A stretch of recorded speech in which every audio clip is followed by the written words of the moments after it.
سر آج کل الف لیلا کی کہانیاں بڑی مقبول ہوئی. میں چاہتا ہوں آپ بھی ہمیں ایک الف لیلا کی کہانی سنائیں. وہ مجھے یاد ہے الف لیلا کی ایک کہانی میں نے سنی تھی.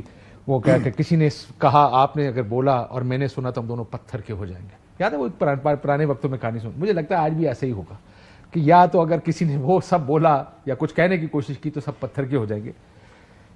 جو سنائی علی امین نے کہانی آپ نے سنی ہے؟ جی ہاں میں نے سنی, بالکل ڈسکس بھی ہوا ہے ہمارے سیشنز میں, پارٹی کے سیشنز میں ہوا ہے. وہ الف لیلا کی بات آپ کر رہے ہیں تو الف لیل بھی کہانیاں جو ہوتی ہیں وہ بڑا خاصا اچھا لگتا ہے سر. وہ دیکھ بچپن میں ہم امیر حمزہ الف لیلا پڑھتے بڑے ہوئے ہیں تو میرا خیال ہے کہ بعض دفعہ انسان کا دل کرتا ہے کہ ہم ایسی کہانیوں میں ہی رہیں, کیونکہ آج کل جو حالات ہیں ملک کے, آج کل جو حالات ہیں ہمارے گرد, آج کل جو نفرت کی دیواریں کھڑی ہوئی ہیں, ان سے انسان تنگ نہیں پڑ گیا. میں تو بہت تنگ پڑ گیا ہوں, کاش بہت تنگ پڑ گیا. گھٹن تو ہے لیکن کہانی بڑی مزے کی.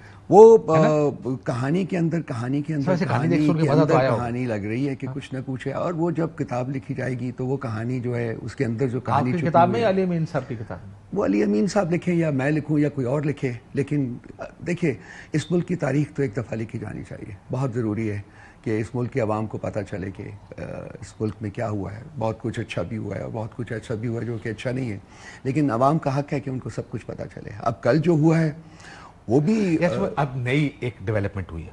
ہمارے یہاں پہ الف لیلا کی جگہ ارطغرل نے لے لیا, وہ جو نیاسی کیسے وہ غائب ہوتا اور اس جگہ پہنچ جاتا ہے جہاں لڑائی ہوئی اور اللہ اکبر کا نعرہ لگتا ہے اور پھر سڈنلی مسلمان ہر جنگ جیت جاتے ہیں. یہ بھی مجھے ایسے ہی لگ رہا ہے کہ یہ ارطغرل کو انسپائرڈ سٹوری تھی کہ suddenly he appears in Khyber Pakhtunkhwa assembly. ہماری ریالٹی جو ہے وہ بھی فکشن کے خاصی قریب ہے. وہ مطلب آپ ہماری تاریخی کتابیں دیکھیے, وہ ہم لوگ بڑے انسپائرڈ ہیں جو کہ ہماری تاریخی کتابیں, وہ ڈسٹورشن آف ہسٹری ہے. وہ تاریخی تو کتابیں نہیں ان کو کہا جا سکتا, لیکن وہ تاریخ کو ہم نے ڈسٹارٹ کر کے اب لوگوں تک پہنچایا ہوا ہے. کنسیکوینٹلی جو ریالٹی ہے وہ چھپی رہتی ہے, ابھی تک کم از کم چھپی ہوئی ہے. اور آپ چھپا کے بھی رکھتے ہیں نا. دیکھیں اب دوسری دفعہ ہے کہ آپ کا چیف منسٹر بقول آپ کے غائب ہو گیا. آپ عجیب و غریب. میں جاننا چاہتا ہوں, دیکھیں یہ آپ کی پارٹی یہ بیانات دے رہی تھی جب علی امین صاحب پچھلے 24 گھنٹے غائب تھے, کس قسم کے الزام آپ لگا رہے تھے, پہلے یہ تو سن لیں ذرا. ابڈکٹ کیا گیا ہے, ان کو گرفتار کیا گیا ہے, وہ ایک صوبے کا منتخب وزیر اعلیٰ ہے, پوری صوبے کی انسلٹ ہے. ایک چیف منسٹر کو آپ نے جس طرح ابڈکٹ کیا ہے, ہم لوگ اس کی مذمت کرتے ہیں. حقیقت یہ ہے کہ علی امین خان گنڈاپور ابھی تک غائب ہے. ہر آزاد سوچ کا بندہ یہ فی الحال سوچے گا یا تو وہ ہاسٹیج ہے یا وہ یرغمال ہے. ہاسٹیج ہے یا غرمال ہے, ان کو اٹھا لیا گیا, اریسٹ کر لیا گیا. پھر آپ کو یاد ہوگا وہ 9 ستمبر والا واقعہ, 7 گھنٹے کے لیے غائب تھے. اس وقت بھی بیرسٹر صاحب رابطہ نہیں ہو رہا, ان کے 5 نمبرز بند ہیں, ان کا سٹاف مسنگ ہے, میٹنگ میں سیکیورٹی کی وجہ سے رابطہ وہ اور اس کے بعد پتہ لگا سیکیورٹی میٹنگ میں گئے تھے. پھر یہ پتہ لگا کہ علی امین صاحب خود چھپے ہوئے تھے کہیں, سونا ہے کہ پیچھے بیرکس میں جا کے چھپے لوگوں کی. یہ بتائیں سر, آپ بھی یہ مانتے ہیں یہ ساری سٹوری جو بتائی جا رہی ہے؟ میں نے کہا جی کہ اس سٹوری کے اندر, ہاں یا نا میں جواب دیں, میں پھر آگے چلوں. میں سر اس کہانی کے اندر جو کہانی ہے وہ بھی آشکار ہوگی, وہ چھپی نہیں رہ سکتی. وہ میرا خیال ہے وقت کے ساتھ, لیکن آج وقت نہیں. بعض دفعہ کچھ ٹائمنگ جو ہوتی ہے وہ ایسی ہوتی ہے کہ جی اس کو نہ بولا جائے, نہ کہا جائے تو وہ زیادہ بہتر ہوتا ہے. ہم آلریڈی یہ نہیں ہے کہ آپ کو سچ کا پتہ نہیں ہے, آپ کا خیال ہے وہ ٹائم ہے جس پہ یہ سچ نہیں بولنا چاہیے.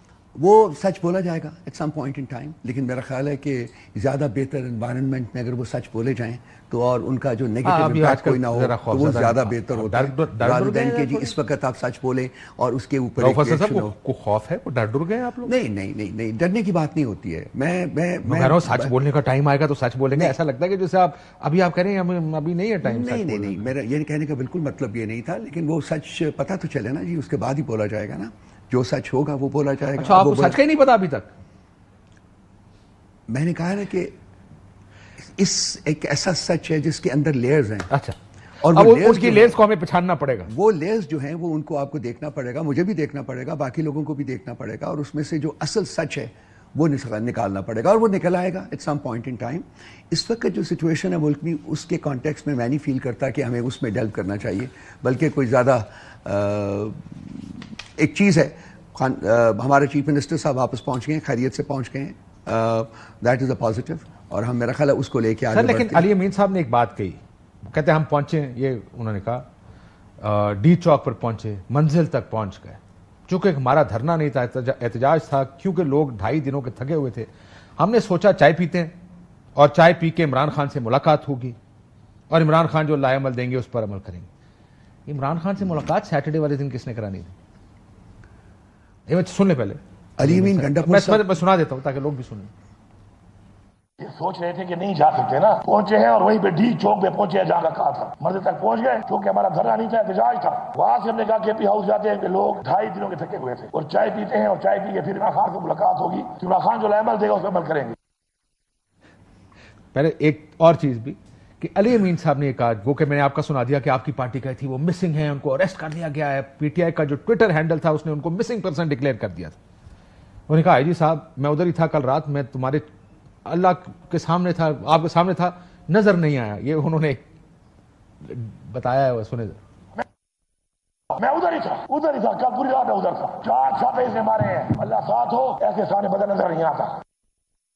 لگتا ہے کوئی وہ پرانے زمانے میں عمرو یار کے پاس یا ایک کسی کو سلیمانی ٹوپی ہوتی تھی, عمرو یار کے پاس وہ چادر ہوتی تھی جو پہن کے وہ غائب ہو جاتے تھے. مجھے لگتا ہے وہ اس طرح کی چیز آ گئی ہے یہاں پہ. یہ بتائے وہ سلیمانی ٹوپی پہن کر ہی وہ ریڈ زون گئے, کیونکہ وہ محسن نقوی جو آئی جی اسلام آباد کے ساتھ کھڑے ہو کے ان کے آنے سے پہلے کس قسم کے بیانات دے رہے تھے, حکومتی بیانات یہ تھے 10 بار سوچ لیں اسلام آباد آنے سے پہلے, چڑھائی پر نرمی نہیں برتی جائے گی,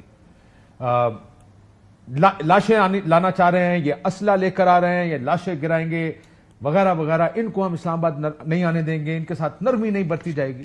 یہ ریڈ زون گئے کیسے علی امین صاحب کے پی ہاؤس میں؟ آپ نقوی صاحب کی باتیں سنا کے کیا آپ یقین کرتے ہیں کہ وہ ایک ٹرسٹ وردی آدمی میں نے تو ان کو ٹرسٹ کی تو بات ہی نہیں کی. میں یہ کہا کہ یہ ماحول تھا, علی امین واز دا موسٹ وانٹڈ مین, وہ ریڈ زون میں پہنچے کیسے؟ ریڈ زون میں پہنچے ہیں, اب زور بازو کے اوپر پہنچے ہیں, ان کے ساتھ لوگ تھے جو آ رہے تھے اپنے وہ ریڈ زون اگلے والے میں جہاں پہ کے پی ہاؤس میں گئے.